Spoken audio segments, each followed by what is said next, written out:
नमस्कार, मैं संजय सनम। आप देख रहे हैं डिजिटल फर्स्ट न्यूज। बात करेंगे जैन समाज से तेरापंथ संप्रदाय की। हमारे पास एक खबर आ रही है, एक श्रावक, प्रतिमाधारी श्रावक जो संघ में दीक्षित होना चाहते थे और उन्होंने संघ के निर्देशानुसार अपनी साधना, अपनी आराधना काफी वर्षों से उनकी नियमित चल रही थी। उनके मन में एक ही भावना कि मुझे दीक्षा दी जाए, मेरे जीवन का उद्देश्य दीक्षित होना। लेकिन उनको दीक्षा नहीं मिल पाई। और दीक्षा क्यों नहीं मिल पाई, किस वजह से उनकी जो संयम मार्ग की जो यात्रा दीक्षा के रूप में तेरापंथ संघ में जो वो चाहते थे वो नहीं हो पाई, क्या कारण दिया गया, उस कारण की वजह से, संयम मार्ग में न जा पाने की वजह से उन्होंने इंतजार इतना लंबा करने के बाद बड़ा कड़ा निर्णय लिया और तेरापंथ संप्रदाय से अपने आप को अलग कर लिया। नमस्कार, मैं संजय सनम। आप देख रहे हैं डिजिटल फर्स्ट न्यूज। हमारे साथ जुड़ रहे हैं मुंबई के श्री मनोहर जैन, प्रतिमाधारी श्रावक, और उन्हीं से सुनते हैं उनके मन का दर्द, उनके मन की व्यथा। आखिर क्या वजह रही जिस संघ में वो दीक्षित होना चाहते थे, उस संघ से ही उनको अपने आप को अलग करने का निर्णय करना पड़ा। मनोहर जैन जी, जय जिनेंद्र। जय जिनेंद्र जी, बताइए आप क्या कहना चाहते हैं। मैं ये कहना चाहता हूँ कि मैं करीबन 7 साल से वैरागी जीवन भी जी रहा हूँ और प्रतिमा की साधना भी कर रहा हूँ गुरुदेव के निर्देशानुसार जी। और प्राय मैं निवेदन भी करता आ रहा हूँ और गुरुदेव ने फरमाया कि ठीक है, जवाब भी आता है, आप साधु के वेश में हो, हम आपको साधु की तरह देखते हैं, आप भाव दीक्षा में हो, ऐसा फरमाते गए। और वक्त आने पर चिंतन भी किया जा सकता है जी, ऐसा फरमाया जी। और अब जब मैं हमारे परिवार लोगों ने वहाँ अर्ज की तो उन्होंने 50 का नियम बताया कि उन्होंने 50 के नियम के बाद हम दीक्षा नहीं देते हैं। जी। और मेरे स्वास्थ्य संबंधी उन्होंने ये कहा कि उनके टैबलेट चलती है, इसके लिए हम उनको दीक्षा नहीं देना चाहते हैं। क्या मैं आपके जरिए उनसे पूछना चाहता हूँ कि कोई अगर साधु दीक्षा ले लेता है उसके बाद में अगर उसका स्वास्थ्य खराब होता है तो क्या उसको दवाई लेने के ऊपर संघ से बाहर निकाल दिया जाता है? आपका सवाल जायज है, क्योंकि शरीर की स्वस्थता अस्वस्थता क्षण में प्रभावित हो सकती है। कोई बहुत स्वस्थ भी है तो वो कुछ क्षणों में अस्वस्थ भी हो सकता है, तो इसकी तो कोई गारंटी नहीं दी जा सकती। व्यवहारिक धरातल पर यह बात बिल्कुल सही है कि अगर आध्यात्मिक परिवेश में, आध्यात्मिक आचरण में उनको आपके अंदर कोई कमजोरी लगी है, उसकी वजह से अगर वो आपको दीक्षित नहीं करना चाहें तो यह तो एक बहुत बड़ा कारण है।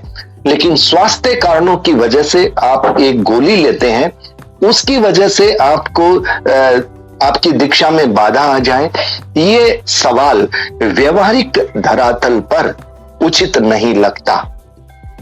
आपसे और क्या कहा गया? आपके जरिए से मैं एक बात पहुंचाना चाहता हूं कि वो फरमाते हैं गुरुदेव की 50 के ऊपर दीक्षा देने में हमें कठिनाई आ रही है।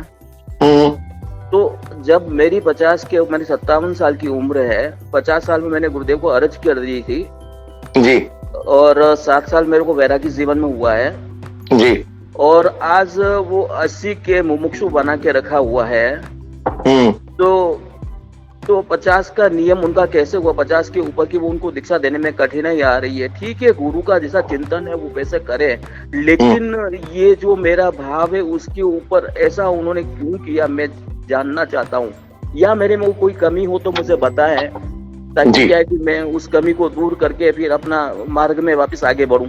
जी जी जी जी, ये बात आपकी बिल्कुल सही है। अगर आध्यात्मिक पृष्ठभूमि में आपकी कोई कमजोरी हो, कोई कमी हो, जिसकी वजह से वो आपको दीक्षा संस्कार नहीं देना चाहते, तो वो तो वाजिब है।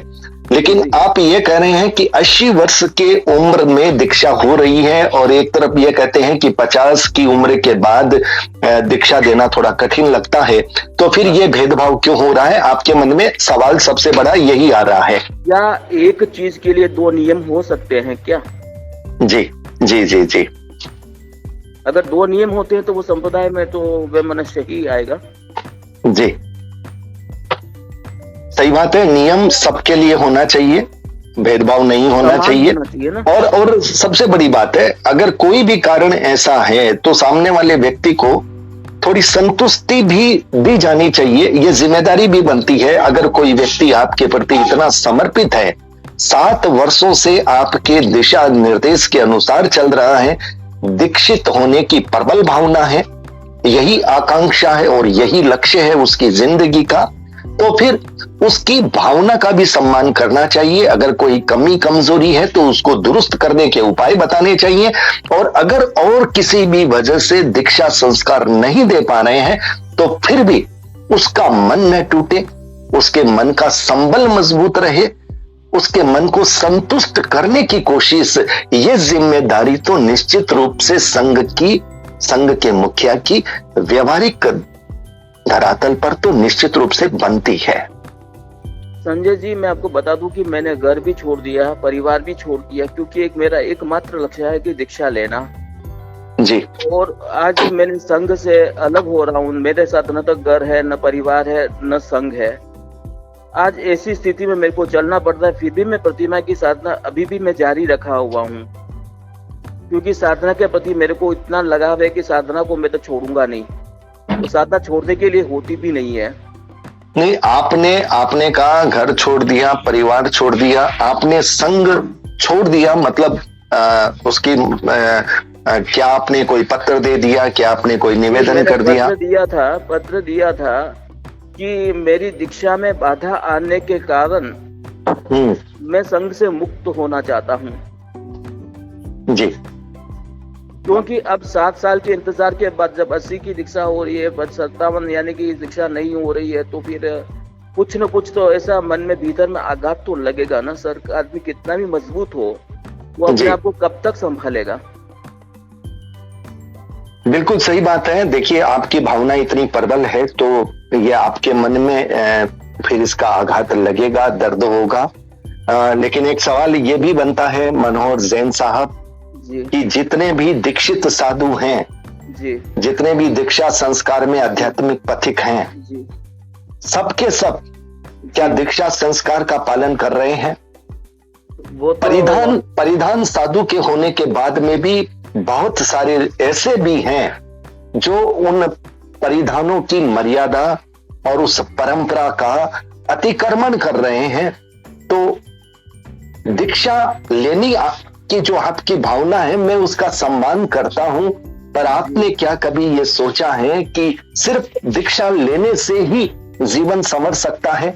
ग्रस्त जीवन में भी आपकी साधना आराधना उस दीक्षित जीवन से बहुत अधिक ज्यादा उपयोगी और अधिक गरिमामय हो सकती है।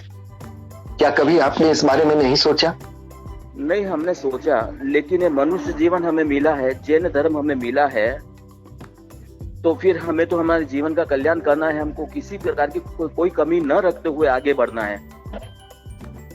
आपने जो ये बात कही, किसी भी प्रकार की कोई कमी न रखते हुए आगे बढ़ना है। आप विशुद्ध रूप से साधु का जीवन साधना के साथ जीना चाहते हैं। तब एक बड़ा सवाल जैन समाज के संदर्भ में और एक कि अगर कोई श्रावक विशुद्ध रूप से साधु का जीवन जीना चाहता है, उसके दीक्षा संस्कार में बाधा आती है, और दूसरी तरफ कुछ ऐसे भी हैं जिनके पास साधु के परिधान तो हैं लेकिन साधु का जीवन नहीं है, वो वहां पर बड़े आराम से रह सकते हैं। ये सवाल कहीं ना कहीं आपकी इस भावना के साथ सामने आ रहा है। जी मनोहर जी, क्या कहना चाह रहे थे?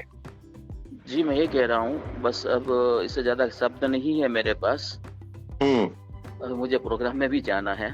मैं समझ रहा हूँ आपके मन का दर्द सवाल के रूप में है कि जिस संघ में आप दीक्षित होना चाहते थे, आपने उस संघ को छोड़ने का निर्णय आपको करना पड़ा है। ये व्यक्ति के लिए सबसे बड़ी चुनौती की बात होती है कि जिसमें अपनी जिंदगी वो समर्पित कर देना चाहता है जी, उस जिंदगी को उसे वहां से छोड़ना पड़ता है। ये बड़ी विडंबना है। और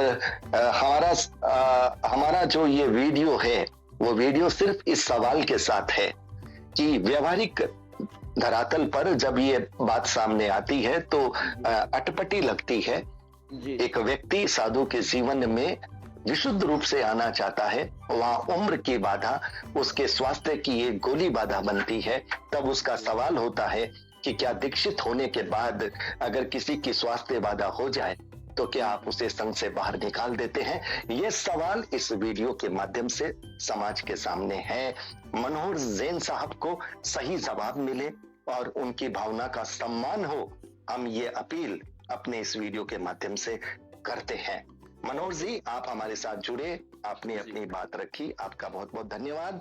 वीडियो को लाइक, शेयर, चैनल को सब्सक्राइब करने की जिम्मेदारी व्यूवर्स आपकी अपनी है, आप पर छोड़ता हूँ। बहुत बहुत आभार। नमस्कार। जय जिनेन्द्र।